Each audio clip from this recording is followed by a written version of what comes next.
If sample prep is subpar, it takes the lab 3 days to process 200-300 samples. That's the linchpin. Upgrading and evolving the sample lysis method and sample prep method to help that scale-up process be more efficient. That's going to be the key to success. Welcome to another episode of the Omni Pod, where we're enabling conversations between life science thought leaders to help you get the most out of your preclinical research. Today, we're talking about the hidden challenges of scaling an assay, how small manual differences, mismatched tools, and unpredictable samples can turn a clean design into messy, inconsistent workflow. I'm Bill Schick, Fractional CMO, and today I'm again speaking with Gabby Ryan, Senior Application Specialist at Omni. Hey, Gabby. Hey, Bill. Nice to be here. Today we're going to talk a little bit about assay development and screening. And I think one of the things that we've talked about in the past is that sometimes, assay development goes fairly smoothly, but the transition then from that initial development to ongoing use or application can sometimes get a little fuzzy. And I'd like to hear some of your thoughts on that today. What do we mean when we say assay development and screening? I think, and like you said, the scale up part, the act of scaling up is oftentimes where things do go awry. And to sort of color that picture, a lab running the development for an assay can be maybe low, medium throughput. They're testing the assay. They're making sure it works. It does everything it's designed to do. And this can be for assay development or even drug development. If we kind of group development of many things together, the act of scaling up from initial study to study number 2, whether that's taking assay development from the lab out into a real commercial environment or taking a preclinical drug development study from early phases to, later phases where we have to process more samples to get data points that we need. It's that act of scaling up that can really highlight the areas of the experimentation process that has to go on to push that development process forward, can highlight the areas in that experimentation process that are subpar, that are less than efficient. And I know I'm going to sound like a broken record here, but sample prep is often one of the areas that we see where the wheels kind of fall off during the act of scaling up, amongst other things, right? If there were, holes or maybe areas in the assay that weren't validated enough, you can kind of see those kind of come more to light with as more samples are run in later stages of validation. But I think, again, I'm super biased here as I work with a lot of sample homogenizers and customers focused on sample prep. So a lot of times we see that pain point where wheels fall off the bus during the act of scaling up when it comes to sample prep and specifically sample lysis with less than efficient methods. So give me a sense of the contrast maybe between the process and the workflow or in the environment when you're developing an assay versus where you're applying it at scale. Yeah, so something that comes to mind specifically with drug development, because I think that's where we see a lot of customers or a lot of labs, they struggle during that scale-up process. So painting the picture for you, taking, initial stages, right? We're in the research stages of figuring out disease mechanisms, figuring out what we're going to target with this potential drug. We don't know what drug, we don't know what it's going to do yet, but we're figuring out potential biomarkers or genes or what have you that we want to target with said drug or said mechanism, whatever the lab is looking at. And the research process, while lots of samples are processed, it's inherently, I think, lower in throughput than the real deal preclinical drug validation assays that come downstream. And so painting that picture where a lab may be processing, maybe 100 samples a week, maybe 25 samples a day, doing various studies, maybe 20 samples here, 20 samples here.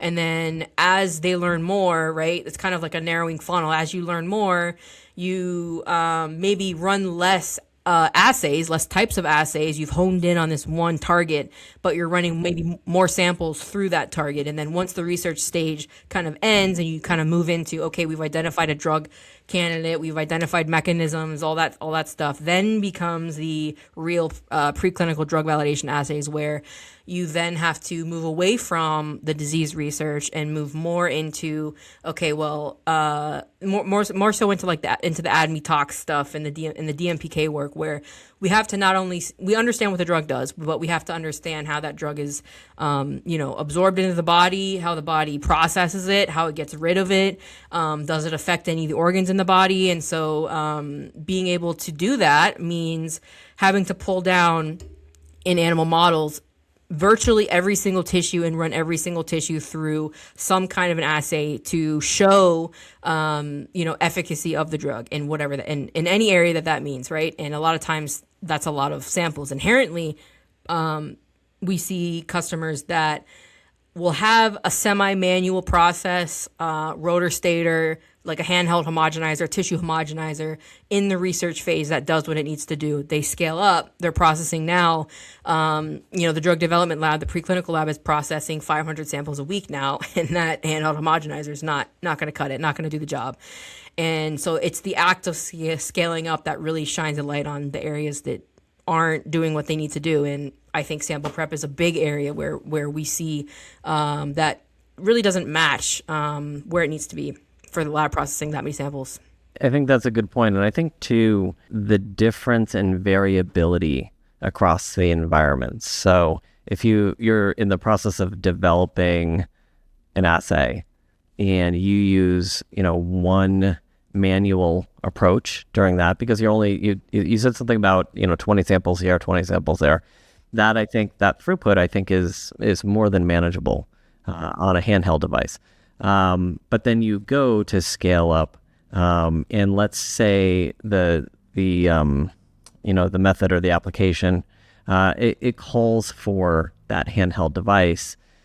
Now you have, I would imagine, much more variability across hundreds of samples from development through scaling up. Can you talk about that a little bit?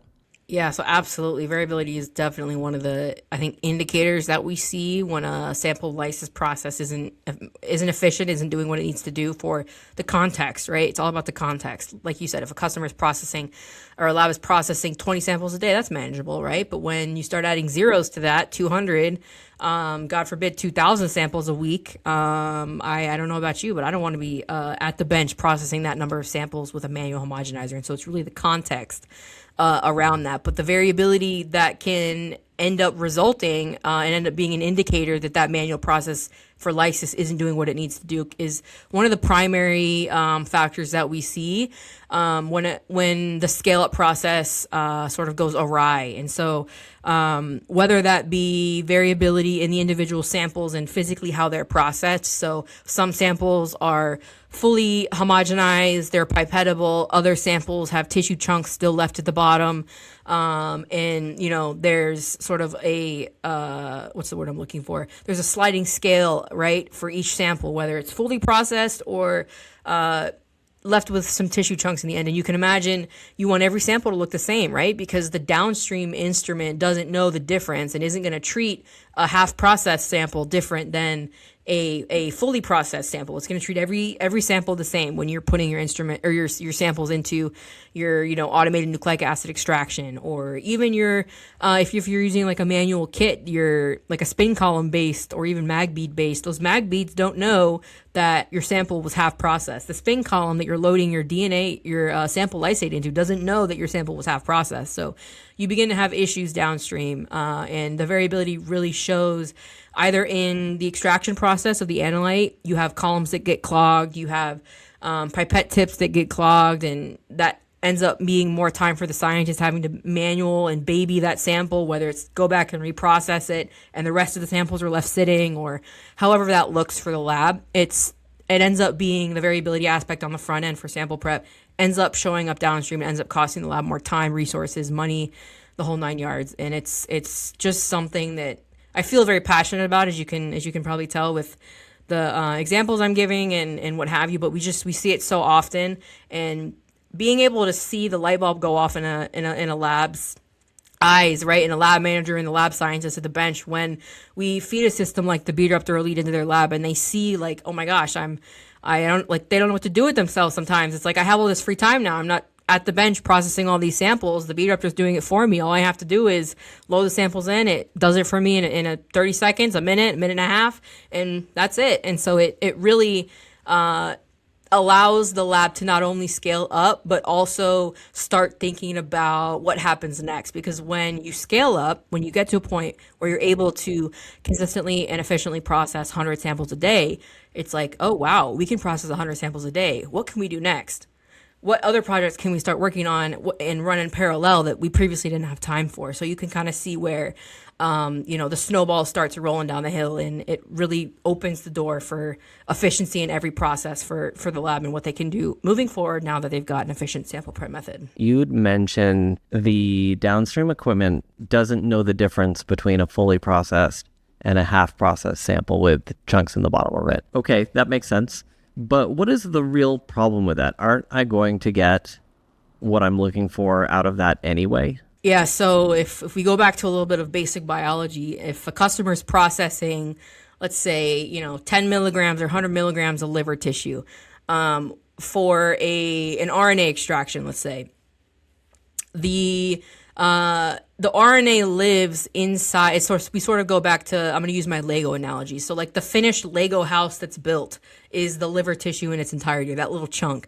But the RNA, the analyte, is lodged inside the house, and we have to break open the house and break open everything inside the house to free the RNA in order for it to be extracted. So if I've got a fully lysed sample, that means that I've visibly broken down that solid piece of liver, and I've also lysed all the individual cells that comprise the liver, releasing the genetic material, the RNA in this case, that the customer, the scientist, or the lab is looking for, hypothetically in this example, for complete extraction of all that genetic material, or most of it, that is available in that sample. Now, if you have a sample that's halfway processed, I think when we see like solid tissues at the bottom of the tube, that's money left on the table, right?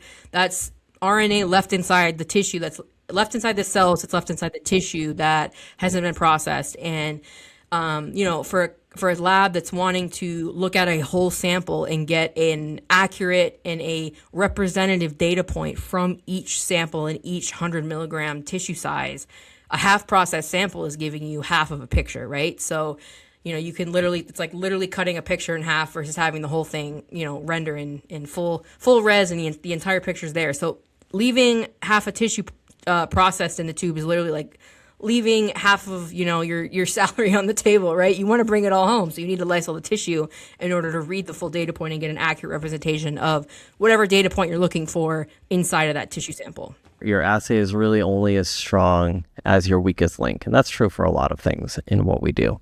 So looking at, sample prep, extraction, data acquisition, from your perspective, if I'm having trouble scaling, what should I really be looking closely at or for? Looking at a lab where, they've got the liquid handlers, they've got the automated extraction equipment, and they've scaled up when it comes to automation on the downstream side. So, they're able to take the lysates, put them on the liquid handler, reformat them, add buffers where needed. They may have an automated nucleic acid extraction instrument or what have you. They, do all that fun stuff. They get their nucleic acid, they prep the samples, and they're able to go into their downstream assays for quantification, whether it's PCR, whether it's sequencing, whether they're extracting protein and they're doing an immunoassay. They're really able to take those instruments and do what they need to do because they've scaled up when it comes to the downstream automation, wherever that fits. But commonly what we see is labs will take a protocol that, for sample lysis, going back to the front end of the workflow, the very first step where we're freeing up we're freeing up the analytes, we're lysing the samples, releasing those analytes, DNA, RNA, protein, small molecule, for downstream purification and detection. And really, a lab will take a protocol from, maybe the previous lab manager or a lab down the hall that's doing something similar, or a paper that they found, on PubMed, or, insert other, method here. It's like when you're, baking a recipe you've never made before. You go online and you find one similar, you maybe read the reviews and you go from there. But I think going back to the fact that sample prep has, in sample homogenization, mainly bead mill homogenization is a relatively new technology versus things like sonicators, things like rotor stator homogenizers that have been around for 50, 100 years. So those are going to be the things that you see more cited in these papers. Granted, there are a lot of papers with bead mill homogenization, but I think labs are more prone to come across a protocol that's more antiquated in nature and maybe not so keen to a lab that's processing 500 samples a day. So being able to look at that sample prep method and really tell that it's an opportunity for some kind of efficiency gain or automation or semi-automation, I think is really the key in the lab because, again, going back to the fact that the downstream, there's a lot of automation and there's a lot of availability and I think perception that automation is required and acceptable for the downstream side of things, the nucleic acid extractions, the liquid handlers, what have you. But the front end, it's really not as focused on, and that's where I come in and where Omni comes in to really, shine a light on that. And I know that Omni has done a lot of work with customers that have an established protocol, but they need to scale it up and they need some sort of semi or automated solution that is extremely close to their approved protocol. Just because it's so strict, they can't go back and rework the whole thing. Do you think that the solution sits on the front end where you're maybe developing the assay, or is there a way on the maybe somehow on the front end of when you're starting to scale up? Like where I guess the question I'm trying to ask is where is the problem solved in this situation, but in the difference between the development and the scale? Yeah, and again, I may be completely biased here, and maybe once this is published, the people who see this can chime off in the comments. But I really think, and it goes back to the perception of every area in the workflow. I really think the part that's going to help the lab scale up and perform that scaling up action efficiently is going to be in how they're handling their samples pre-analyte extraction. So. And after really sample acquisition and, logging samples and all that sort of stuff, labeling, all that stuff has really been worked out and labs kind of know what they need to do there. But really it's the sample lysis that I think is the golden key to unlock a really efficient scale-up process, because again, it comes down to the perception of a lab really isn't going to focus on sample prep, but I think it's the main factor that a lab needs to be focusing on if they're scaling up from 10, 20, 50 samples a week to hundreds of samples a week. Sample prep is really going to be the key to unlocking that efficiency downstream, because the downstream processes notoriously have solutions for well reported on and well-known solutions for automation and semi-automation and making processes more efficient, whether it's for pipetting, there's multi-channels, there's all sorts of stuff there. There's automated nucleic acid extraction systems, there's liquid handlers of all shapes and sizes. But on the front end, I think really that is the key to making all those other automation equipment downstream or semi-automation pieces of equipment downstream function even better and be more useful and resourceful to the lab. Because if, with the garbage in, garbage out mentality, if sample prep is subpar, if we're not processing samples all the way, it takes the lab 3 days to process, 200-300 samples.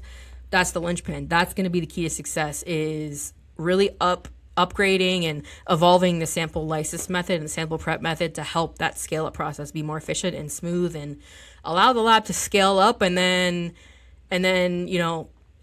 do something else, right? And then start running a parallel assay, right? And then maybe scale up even more because they have room to now, because they've scaled up the front end sample lysis part of their assays. I really think that's the key.